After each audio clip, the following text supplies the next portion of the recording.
Hundreds of people line up in central Kabul for food that will keep their families from starving. Fazal Iyala is here with his son.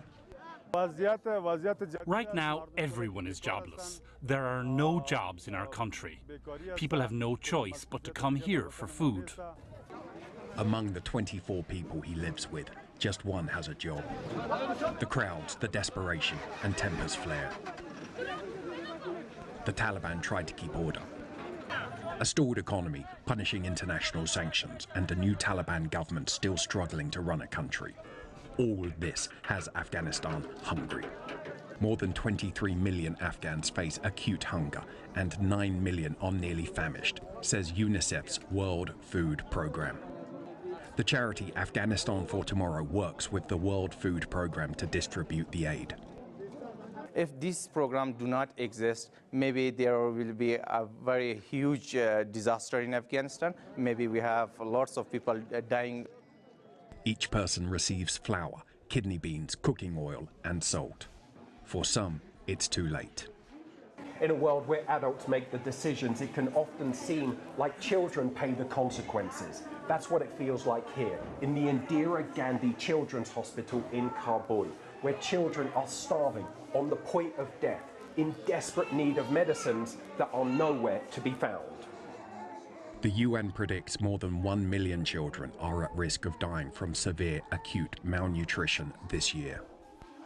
Dr. Amina Hajar shows me around the hospital's malnutrition ward. This is baby Hamand.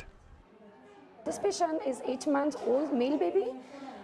He is severe acute malnutrition. He is in a special case. Special case are those cases which they are more than 6 months old, but their weights are less than 4 kg. Till now, his condition didn't improve. Are you worried? Yes, yes. His mother says she doesn't have the money to feed him properly. May God cure him. He has nothing to eat this winter, not even milk. Every 2 weeks, we can buy 1 kilogram of flour. I feed him milk once a day instead of twice because I couldn't afford the milk. The hospital is overwhelmed. Too few doctors, too many starving children. Staff worry that before this week ends, one of these children will die. Gula has brought her 4-year-old son, Stana Shah. He's been sick for 2 months and shows no improvement.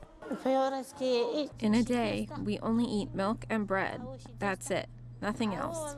I feel like he's going to die. Like the rest of Afghanistan, the hospital is under new management, the Taliban.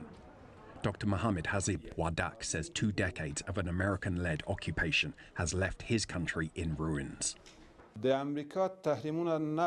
Our economy has been damaged, our villages and roads destroyed, our people killed on a very large scale. Our homes have been bombed. All of this has caused us these problems. All of this is a result of the 20 years of occupation.